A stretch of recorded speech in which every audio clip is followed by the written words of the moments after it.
You know what they say about poking sleeping giants? Well, turns out the galaxy's most advanced civilizations never got that memo. And boy, did they learn it the hard way. The name's Keltvarn, and I have been monitoring hyperspace communications for the Galactic Council for, about 300 cycles now. Boring job, really. Most species send diplomatic pleasantries, trade agreements, the occasional territorial dispute. Standard stuff. But 3 months ago, everything changed. Kelt, you need to see this transmission. My assistant Nefkola called out, her violet tentacles writhing with excitement. It's from Sector 7, the human sector. I groaned. Humans. Those bipedal primates who'd barely figured out faster-than-light travel 50 years ago. What could they possibly want now? The hologram flickered to life, showing a stern-faced human in what appeared to be military attire. Captain Marcus Kane, according to the identification tags. This is Captain Kane of the Terran Rescue Fleet, broadcasting on all emergency frequencies.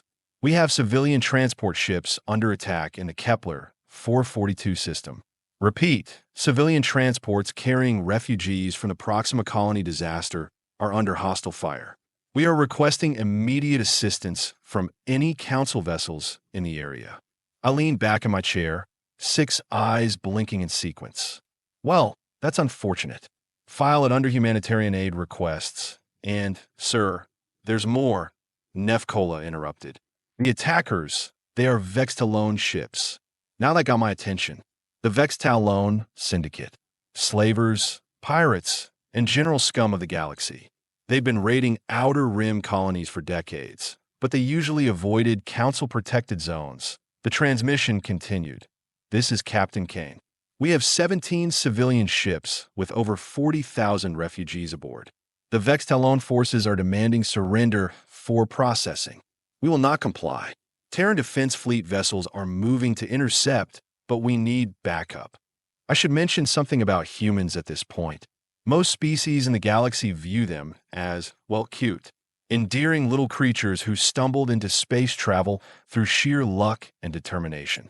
They are not particularly strong, not especially fast, and their technology is primitive compared to the Council races, but they have this peculiar habit of doing incredibly stupid things for what they call the right reasons.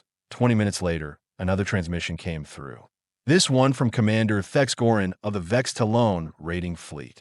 Attention, human vessels. Your refugee ships will be surrendered immediately. These colonists will be processed according to Syndicate protocols. Resistance will result in total elimination of all vessels. The response came fast. Too fast. This is Captain Kane. Here's our counteroffer. Go to hell.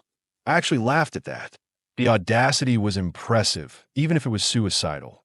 What happened next? Well, it changed everything. The first wave of Vextalone ships moved in, expecting easy prey. After all, what could a handful of primitive human vessels do against their advanced weaponry? They found out. Captain Lydia Storm, commanding the Terran cruiser Defiant, opened fire first. Her ship's kinetic railguns tore through Vextalone shields like they were made of tissue paper. The aliens had never encountered weapons that relied on pure mass and velocity instead of energy. Target their command ship. Kane's voice crackled over the comm. Let's send a message. But the humans were outnumbered 50-1. Their small escort fleet fought valiantly, but physics is physics. One by one, the Terran ships fell. The last transmission from Captain Kane came through static-filled and broken. Tell Earth. Tell them what happened here. Tell them we held the line. The Defiant exploded in a brilliant flash, taking 3 Vextalone vessels with it. 43,000 refugees died that day. Men, women, children, entire families wiped out because they were in the wrong place at the wrong time. The galaxy shrugged. Tragic, yes, but these things happen in the outer rim. Species rise and fall. The strong survive, the weak perish.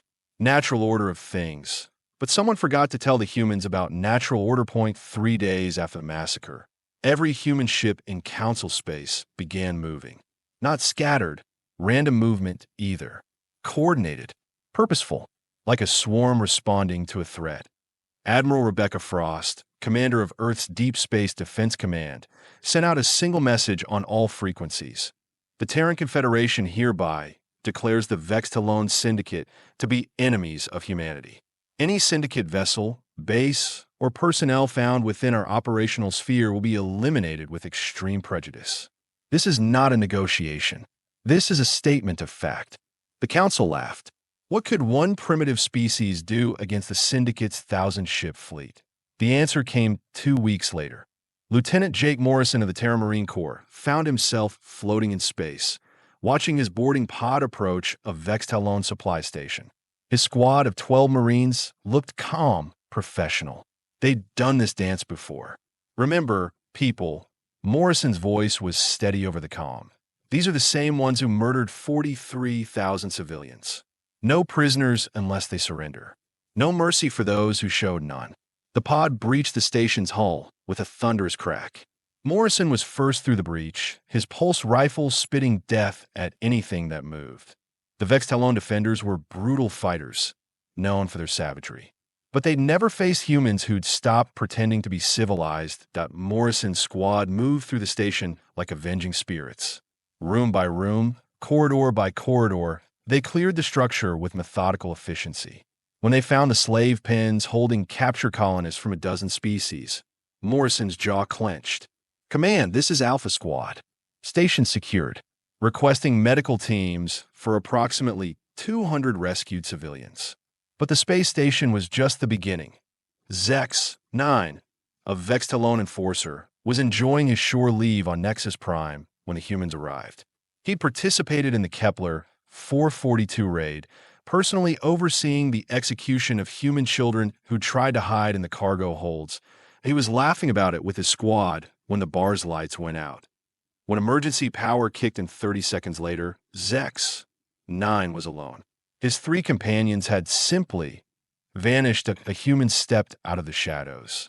Medium height, unremarkable features, but something in his eyes made Zex 9's blood freeze. "Zex 9 of the Vextalone Syndicate," the human said quietly. "You are wanted for war crimes." "You can't touch me here," Zex 9 snarled. "Nexus Prime is neutral territory." The human smiled. It wasn't a pleasant expression. Neutral territory ended when you murder refugees. "My name is Agent Cole Martinez.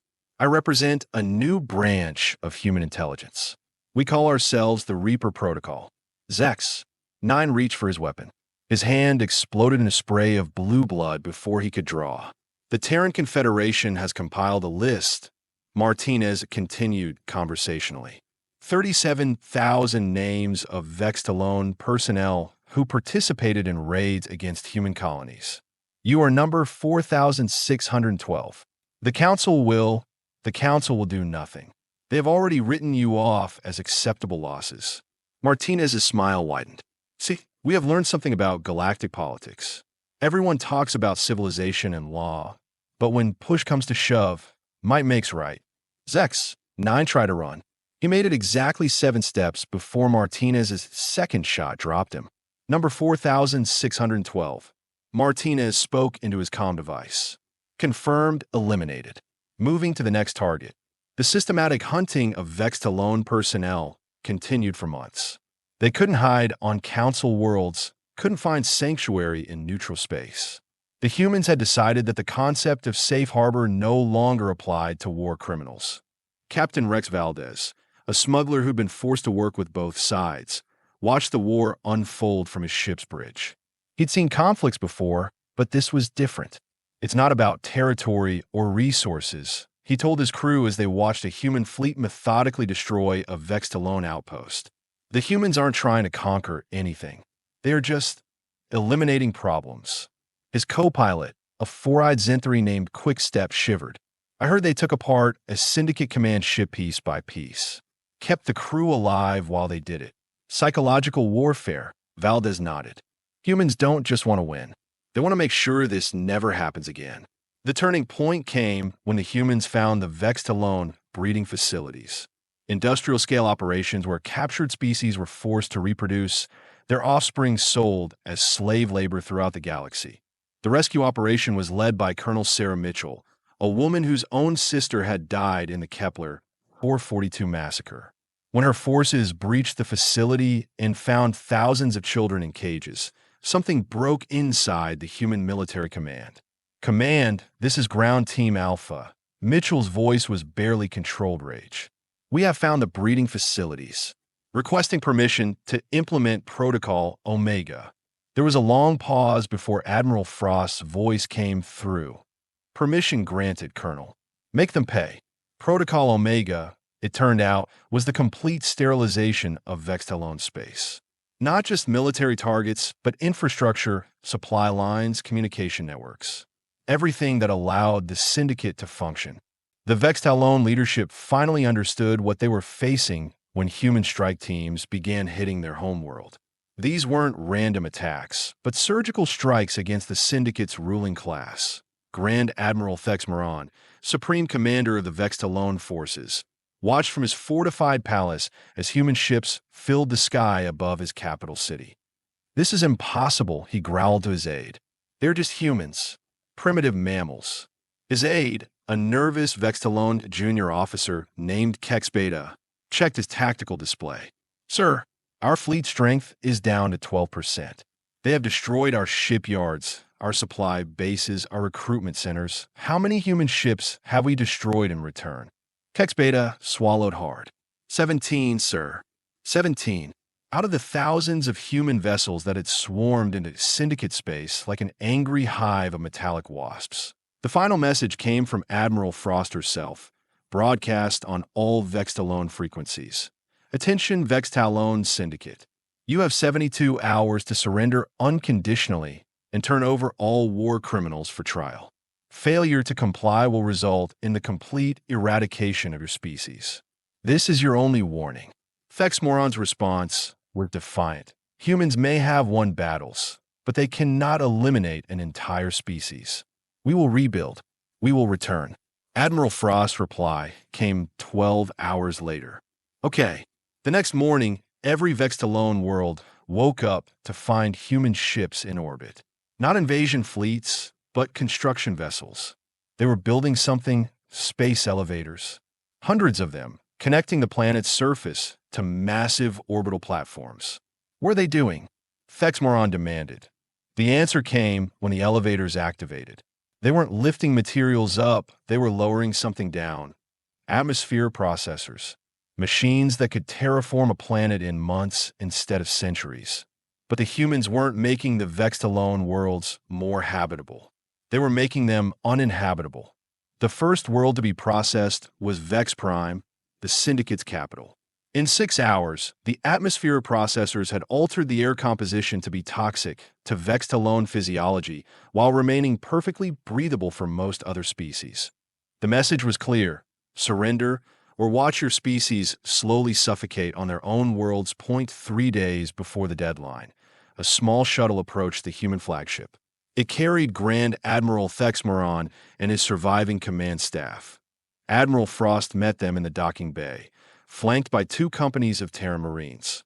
"Admiral Frost," Thex Moran began, his voice defeated. We wish to discuss terms."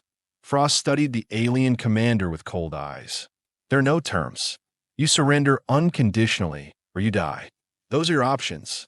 But our people, our worlds, should have thought about that before you murdered 43,000 refugees."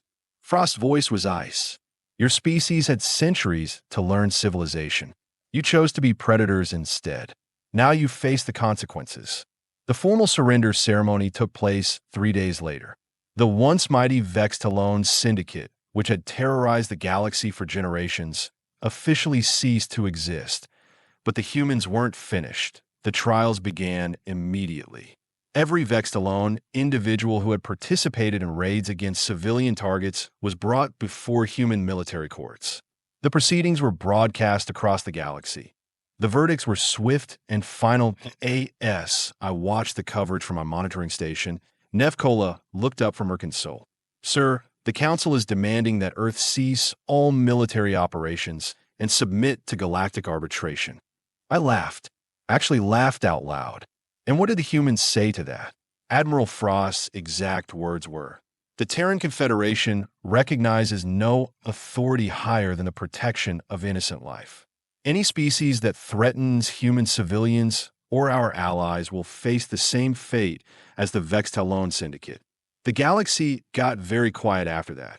You see, the council races had always assumed that civilization meant playing by certain rules.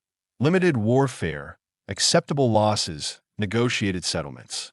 The idea that one species would completely eliminate another for war crimes was unprecedented. But humans, it turned out, didn't care about precedent.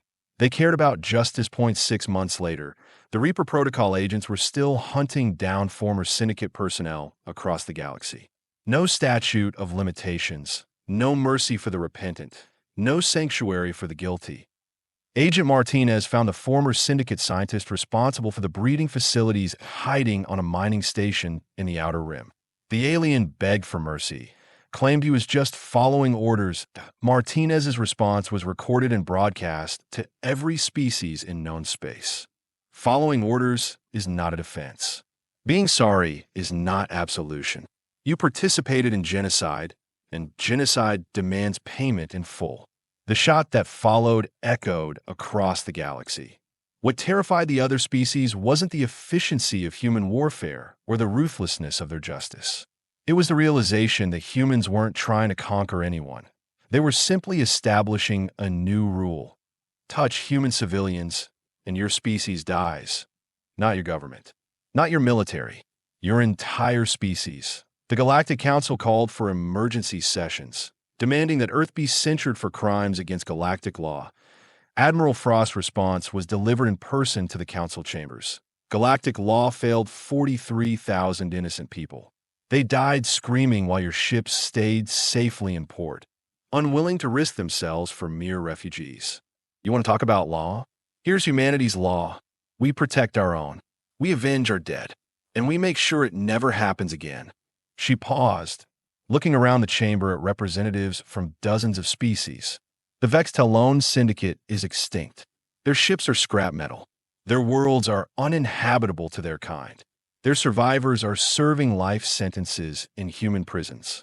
That's what happens when you murder human civilians. The council chamber was dead silent. Any questions? There were no questions, and that, my friends, is how humanity went from being the galaxy's newest member to its most feared enforcer in less than a year. The funny thing is they're still the same curious, idealistic species they always were. They just added a new rule to their playbook: hurt the innocent and face extinction. Most species learn to work within that framework. The smart ones, anyway. The stupid ones? Well, let's just say the Reaper Protocol is still accepting applications, because humans, it turns out, have very long memories and even longer reach, and they're absolutely terrible at forgetting in just 0.5 years after the Vextallone extinction. The galaxy had settled into what historians would later call the human peace. Trade flourished, piracy plummeted to almost zero, and refugee convoys traveled safely under the protection of Terran escort fleets. But peace, as humans like to say, is just war waiting to happen. My name is Dr. Yenakris, chief xenobiologist aboard the research vessel Harmony's Edge. I was studying crystallized enzyme formations in the Andromeda Drift when everything went sideways again. Doctor, you need to see this. Call my research partner, a brilliant Kalari physicist named Jin Mora. His normally calm demeanor was cracking like ice under pressure. The scanner readings were impossible. A massive fleet was emerging from hyperspace, but their energy signatures didn't match any known species. These ships were enormous, dwarfing even the largest human dreadnoughts. Who are they? I whispered. The answer came in the form of a broadcast that reached every corner of the galaxy simultaneously. The being on screen was unlike anything we'd ever seen. 12 feet tall, covered in biomechanical armor that seemed to pulse with its own life. Greetings, inferior species. The creature's voice was like grinding metal. I am War Prime Nexus of the Hegemony Collective. We have observed your pathetic civilizations for millennia, waiting for you to evolve beyond your primitive squabbling. Oh no. No. The recent alteration of galactic power dynamics has caught our attention. The species you call humans have demonstrated capabilities that require immediate correction. We claim this galaxy by right of superior evolution. I felt my 3 hearts skip beats. The Hegemony Collective. We'd heard whispers, rumors from deep space explorers about ancient machine-organic hybrids that had conquered entire galactic clusters. But they were myths, cautionary tales told to scare young spacers. Apparently, myths could build fleets. All species will submit to hegemony integration within 72 standard hours. Resistance will result in biomass harvesting and technological absorption. This is not negotiable. The transmission ended. For exactly 30 seconds, the galaxy held its breath. Then Admiral Rebecca Frost came online. This is Admiral Frost of the Terran Confederation, responding to the Hegemony Collective's generous offer. Her voice dripped sarcasm thick enough to cut with a plasma cutter. Here's our counterproposal. Leave. Now, before we decide you are a threat to civilian populations. War Prime Nexus's response was swift. Humans, you have eliminated one minor pirate organization and believe yourselves apex predators. Amusing. We have consumed 17 galaxies. Your extinction will require approximately 4 hours. What happened next proved that humans had learned from their war with the Vex-Talon Syndicate. They'd been preparing. Captain Lisa Park, commanding the stealth reconnaissance ship Shadow Dancer, had been monitoring the galaxy's edge for 5 years. Her mission was simple. Watch for anything that might threaten human space and report back immediately that she'd been tracking Hegemony scout probes for 18 months. Command, this is Shadow Dancer. Park's voice was steady despite the magnitude of what she was reporting. Hegemony main fleet consists of approximately 10,000 vessels, ranging from frigate to planet killer class. They're using some kind of organic synthetic hybrid technology. Admiral Frost's response was immediate. Understood, Captain. Initiate Protocol 7. Protocol 7. The galaxy had never heard of Protocol 7. They were about to find out what humanity had been building in secret. Across human space, massive installations that had been disguised as mining operations suddenly revealed their true purpose. Not mines at all, but weapons factories. And not just any weapons. The humans had been reverse engineering Vex-Talon technology, combining it with their own innovations and some very nasty surprises they discovered in ancient ruins scattered throughout their territory. But the real surprise was philosophical. While other species had been content to let humans handle the unpleasant work of galactic enforcement, humanity had been asking a very different question. What if the next threat is too big for conventional warfare? The answer was the Reaper Fleet Point 5,000 ships that officially didn't exist, crewed by volunteers who had legally died and been declared casualties of previous conflicts. Men and women who had nothing left to lose and everything to protect. Commander Alex Turner, officially killed in action during a syndicate raid 3 years earlier, stood on the bridge of the Reaper flagship Inevitable. His crew of 300 dead humans prepared for a battle that would determine the fate of galactic civilization. All ships, this is inevitable actual. Turner's voice carried across the Reaper fleet's encrypted channels. Remember, we are not fighting for territory. We are not fighting for resources. We are fighting so our children never have to. The Hegemony fleet approached Earth's solar system with casual arrogance. Why rush? These primitive mammals couldn't possibly pose a real threat. War Prime Nexus watched the tactical display as his advanced scouts entered the system. Begin harvesting operations on the outer planets. We will process the homeworld last for entertainment value. That's when the first surprise hit. Jupiter exploded. Not the planet itself, but something that had been hidden in its upper atmosphere. A massive directed energy weapon that had been built into the gas giant's core over the past 5 years. The beam that emerged was visible from 3 systems away and carved through the Hegemony advanced fleet like a lightsaber through tissue paper. What was that? Nexus roared. His tactical officer, a cybernetic entity designated Computation Node 7, was frantically analyzing the attack. Unknown weapon system. Appears to use the planet's own gravitational field as a focusing mechanism. Estimate equivalent yield of approximately 50 million fusion warheads. Impossible. No organic species possesses such technology.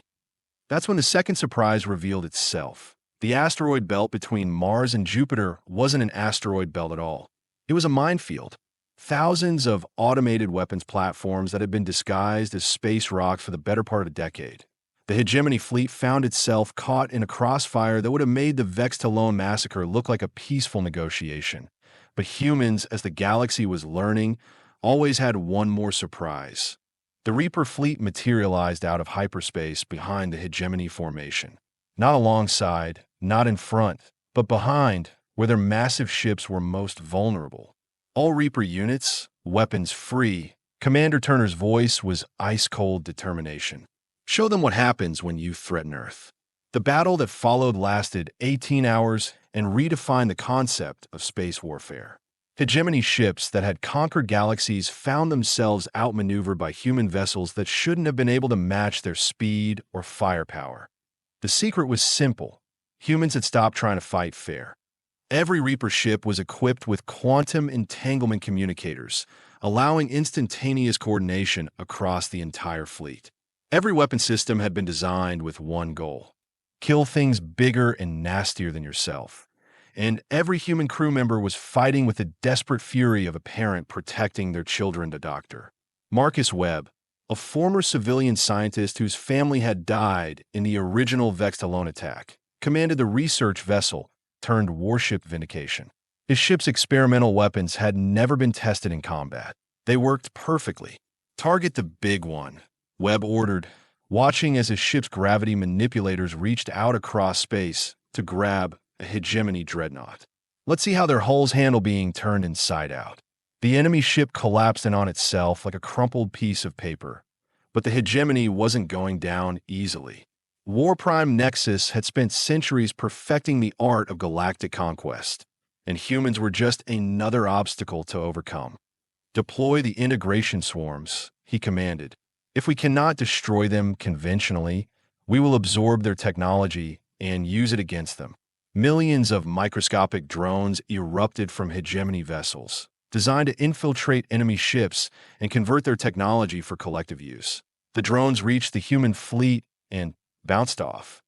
Every human ship was protected by energy fields that the hegemony had never encountered.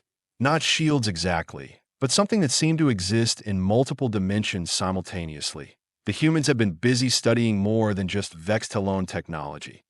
Agent Cole Martinez, the Reaper Protocol operative who'd become humanity's most feared hunter, was leading a strike team aboard a captured hegemony command ship. His mission was simple: find their central command node and introduce it to human-style diplomacy. "Sir, we have reached the command center," reported Sergeant Maria Santos, one of the few survivors of the original refugee massacre. "But there's something you need to see." The hegemony command center wasn't just a bridge. It was an organic computer system that used living brains from conquered species as processing units. Thousands of them, kept alive in tanks, forced to serve as biological calculators for their conquerors. Martinez stared at the grotesque display, his jaw clenched. "How many species?" "Computer analysis indicates neural tissue from at least 40 different civilizations," Santos replied quietly. "Some of these brains have been here for over 1,000 years." That was the moment humanity stopped trying to win the war and started trying to eliminate a cancer. The message that went out on all human frequencies was simple: no prisoners. No merci. No quarter. These things don't deserve to exist. What followed was less a battle than an extermination. The Reaper fleet tore through hegemony ships with methodical precision. Every vessel was boarded, every crew member eliminated, every abomination of forced biological integration destroyed. But War Prime Nexus had one last card to play. "If we cannot conquer this galaxy," he transmitted to his remaining forces, "then no one shall have it. Activate the stellar conversion protocols." Across the galaxy, hegemony sleeper agents emerged from hiding. Their mission: detonate the cores of inhabited stars, creating supernovas that would sterilize entire systems. The first star to go was in the Centauri system. 3 billion beings died in seconds as their sun exploded. Admiral Frost's reaction was immediate and terrifying. All Reaper units knew priority. Find every hegemony agent, every sleeper cell, every hidden base. I don't care if you have to search every asteroid in the galaxy. Find them and kill them all. The hunt that followed made the Vextalone purge look restrained. Human intelligence had learned from their previous war. This time, they didn't just track down enemy combatants. They tracked down anyone who had ever worked with, traded with, or provided aid to the Hegemony Collective. The message was clear: collaborate with genocidal monsters and share their fate. Captain Rex Valdez, the smuggler who'd witnessed the Vextalone extinction, found himself pressed into service as a guide for human strike teams. His knowledge of the galaxy's hidden places and secret routes was invaluable for hunting down hegemony sleeper cells. There, he pointed to a seemingly empty region of space. That nebula, it's not natural. Something's hiding inside. The human fleet that emerged from hyperspace wasn't there to negotiate. Commander Sarah Mitchell, promoted after her role in the Vextalone breeding facility liberation, led the assault on the hidden hegemony base. All teams, this is Hammer Actual. Mitchell's voice carried across the tactical network. We know what these things do to capture populations. No one gets out alive. The battle was brief and decisive. The hegemony base, which had existed in secret for over 2 centuries, was reduced to atomic particles in less than an hour. But it was what they found inside that changed everything. Records. Detailed records of every species the hegemony had conquered, absorbed, or eliminated over the past 3,000 years. Hundreds of civilizations, billions of thinking beings, all reduced to biological components in the collective's endless hunger for expansion. The galaxy learned about the true scope of hegemony atrocities when Admiral Frost released the records publicly. The reaction was intense. Species that had been content to let humans handle security matters suddenly demanded the right to participate in the extermination effort. The Kalari Confederacy, the Zenthari Trade Union, even the isolationist Void Walkers offered ships and personnel. For the first time in galactic history, every major species was united in a single cause: the complete eradication of the Hegemony Collective. The final battle took place in the Hegemony's home system, a nightmare realm where planets had been converted into massive computing centers powered by the suffering of countless enslaved minds that Warprime Nexus made his last stand on. The Collective's homeworld, a mechanical planet the size of a small moon. He'd integrated himself so completely with the planet systems that destroying him meant destroying the entire world. Commander Turner led the final assault, his ship inevitable diving through layers of automated defenses that would have stopped entire fleets. "This is for everyone you murdered." Turner spoke directly to Nexus as his ship's weapons locked onto the planet's core. "This is for everyone you enslaved. This is for everyone you made suffer." The planet killer weapon that Turner fired wasn't just a bomb. It was a quantum disruptor that unraveled matter at the subatomic level, ensuring that nothing of the hegemony's twisted technology could ever be recovered or rebuilt. Warprime Nexus's final transmission was cut short as his entire species' homeworld simply ceased to exist. But humans weren't finished. For the next 2 years, human-led task forces scoured the galaxy, hunting down every trace of hegemony influence. Every technological artifact, every hidden base, every corrupted piece of their biotechnology was found and destroyed. The official end of the Hegemony War was marked not by a surrender ceremony, but by the release of the last enslaved minds from collective biocomputers. Beings whose species had been extinct for millennia, kept alive as living calculators, finally allowed to die with dignity. Dr. Yenakris, who had witnessed the beginning of the war, was present for its conclusion. As the last hegemony installation was reduced to its component atoms, she realized something profound had changed in the galaxy. Humanity hadn't just won another war. They'd established themselves as the arbiters of acceptable behavior in civilized space. Not through conquest or colonization, but through the simple demonstration that some things were absolutely, unquestionably intolerable, and that someone was willing to do whatever it took to stop them. The Galactic Council tried to reassert its authority after the war, calling for restrictions on human military capabilities and oversight of their aggressive tendencies. Admiral Frost's response was delivered to a packed council chamber. The Terran Confederation will continue to defend innocent life wherever it exists. We will continue to hunt down those who prey on the defenseless. And we will continue to ensure that atrocities like the Hegemony Collective never happen again. She paused, her gaze sweeping across the assembled representatives. If that makes us aggressive, then so be it. Better aggressive than complicit. The vote to censure humanity failed by a margin of 800 to 3. Today, 10 years after the Hegemony War ended, the galaxy enjoys unprecedented peace. Trade routes are secure, scientific cooperation flourishes, and even former enemies work together on projects that benefit all species. But everyone knows the price of that peace. There are things humanity will not tolerate. Species that prey on civilians, organizations that traffic in slavery, entities that commit genocide for profit or pleasure. They all face the same fate: extinction, complete, total, and permanent. The human fleets patrol the space lanes, their sensors constantly searching for signs of the next threat. The Reaper Protocol maintains its network of agents throughout known space, hunting down criminals that local authorities can't or won't touch. And somewhere in the deep black between the stars, Commander Turner and his crew of the officially dead continue their eternal mission, making sure the monsters stay dead. Because humans, it turns out, are really very good at killing monsters, and even better at making sure they stay killed. The galaxy is safer now, peaceful, protected. Some would say it's too protected, that humanity has appointed itself judge, jury, and executioner for all of civilized space. Those people are usually the kind who profit from other beings' suffering. For everyone else, the New Order works just fine. After all, when something threatens to murder 43,000 civilians, it's nice to know someone will make them pay for it. Even if that payment comes with interest compounded over generations. Because humans never forget, and they never forgive. That's what makes them the galaxy's most beloved protectors and its most terrifying predators. Just depends on which side of their justice you find yourself standing.